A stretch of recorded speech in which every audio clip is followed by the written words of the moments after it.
Hello everyone, अगर आप 12th maths में तैयारी कर रहे हो ना कि बोर्ड के जबरदस्त मार्क्स लाने वगैरह वगैरह और आपने चालू कर दिया ये प्यारा सा चैप्टर नंबर 1, पर आपको कुछ समझ में नहीं आ रहा है या फिर सब कुछ समझ में आ रहा है। देखो यहाँ पे मैं दो तरीके के केसेस की बात कर रहा हूँ।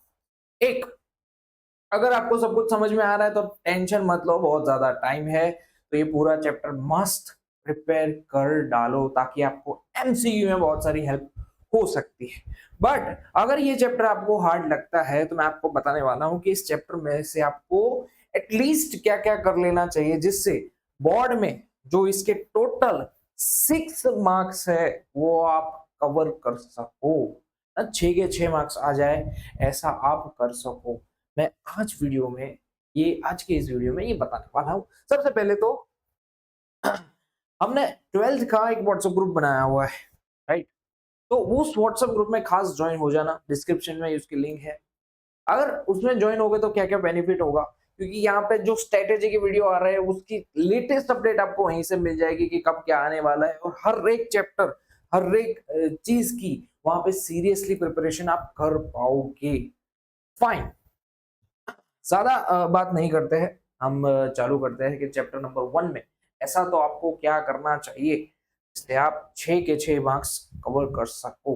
बहुत सीरियसली तैयारी कर रहे हो तो ये चीज करनी चाहिए। देखो मैं पहले बता देता हूँ इस चैप्टर में से क्या क्या आने वाला है। आपने इस चैप्टर की बात की होगी तो चैप्टर नंबर 1 में एक्चुअली 3 ही एमसीक्यूज आते हैं एंड 3 मार्क्स का एक बड़ा क्वेश्चन आता है। बस इतना ही करना होता है। ओके, इतना प्रॉपर कर लिया तो आप समझ लो कि आपके जो इस चैप्टर में से जो पूछने वाले हैं ना, 3 मार्क्स का एक क्वेश्चन और 3 एमसीक्यूज वो परफेक्ट आप कवर कर पाओगे। एक भी आपका टारगेट यही होना चाहिए कि एक भी मार्क्स यहाँ से ना जाए। एमसीक्यू की बात करें, पार्ट ए की बात करें, तो आपको इस चैप्टर में से, अभी हमारे पास टाइम है, बहुत टाइम, इस चैप्टर में से कम 200 एमसीक्यू तो आपको करने ही चाहिए। कुछ के रिगार्डिंग भी एंड बोर्ड के रिगार्डिंग भी आपको तैयारी करनी चाहिए। तो एमसीक्यू के लिए तो बी सीरियस हो जाओ, सीरियसली काम करना ही होगा। पार्ट बी की बात करते हैं तो कौन से 3 मार्क्स के ऐसे क्वेश्चन है जो आप कर सकते हो। देखो मैं अभी बता इसलिए रहा हूं क्योंकि अगर आप इन सबको लिख लिख के प्रेजेंटेशन करोगे परफेक्ट तो ही 3 में से 3 मार्क्स मिलने वाले हैं, अदरवाइज नहीं मिलने वाले। अब ऐसा मत समझ लेना कि 10th में हमने तैयारी की थी और उसके मार्क्स तो मिल गए थे, यहाँ पे नहीं मिलेंगे दोस्त। यहाँ पे बिल्कुल आप लोगों को मार्क्स नहीं मिलेंगे। आपको प्रॉपर तरीके से लिखना पड़ेगा और अभी से ही लिखना स्टार्ट करो, इसको लाइटली मत लेना, नहीं तो मार्क्स आपके जाने ही वाले हैं, फिर लास्ट में बहुत पछताओगे। इसलिए मैं अभी से बोल रहा हूँ ना।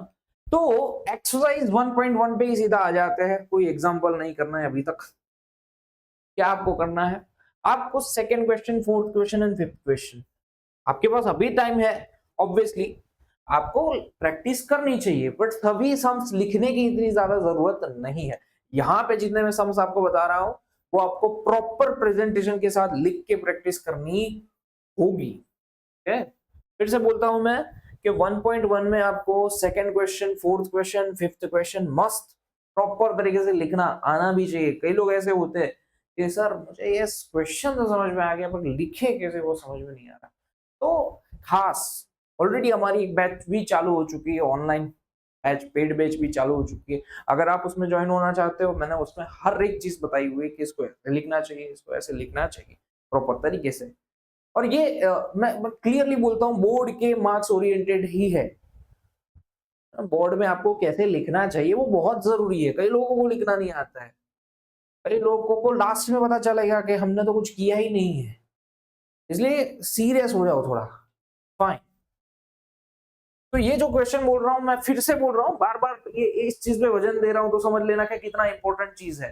प्रेजेंटेशन बहुत जरूरी है, लिख के प्रॉपर ना तैयार करना पड़ेगा तो ही आप लिख पाओगे बोर्ड एग्जाम में, नहीं तो गए खत्म, खत्म, खलास, फिनिश, है ना।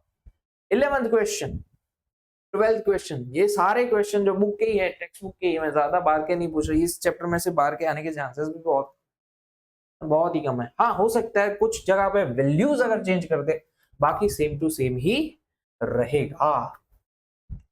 13 क्वेश्चन एंड 14 क्वेश्चन, तो 1.1 एक्सरसाइज उठाओ तो इतने क्वेश्चन आपको परफेक्टली करने चाहिए। और एमसीक्यू के लिए तो मैंने ऑलरेडी बोल रखा है, आपको कम से कम इस चैप्टर में से 150 एमसीक्यू या 200 एमसीक्यू तो करने ही चाहिए। एंड टेक्स्ट बुक के तो एक भी नहीं भूलने हैं, एमसीक्यू तो खास। ओके, यही क्वेश्चन है, ये सब 3-3 मार्क्स के। ये सब कितने मार्क्स के हैं? 3-3 मार्क्स के। मैं कोई 2 मार्क्स का क्वेश्चन नहीं बोल रहा हूँ, सब 3-3 मार्क्स के क्वेश्चन है। 1.2 पे सीधा एक्सरसाइज 1.2 पे जंप मारते हैं, बीच में कोई एग्जांपल सीरियसली नहीं करना है। हाँ, अभी टाइम है तो पढ़ सकते हो आप, आपके पास अभी वाइड टाइम है, पढ़ सकते हो, वो सही है, बट लिखने की प्रैक्टिस इन सम्स की करनी पड़ेगी। ये सम्स प्रॉपरली आपको हैंड रिटन करना आना चाहिए। 1.2 में पहला ही क्वेश्चन, ये सब बोर्ड में पूछे गए क्वेश्चंस है।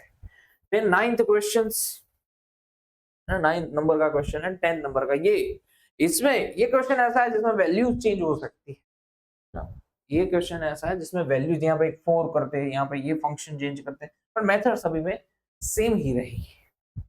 ठीक है, मिसलेनियस की बात करें तो पहला क्वेश्चन एंड 5th क्वेश्चन, बस 2 क्वेश्चन आप कर लोगे प्रॉपर तरीके से तो आपका काम हो जाएगा।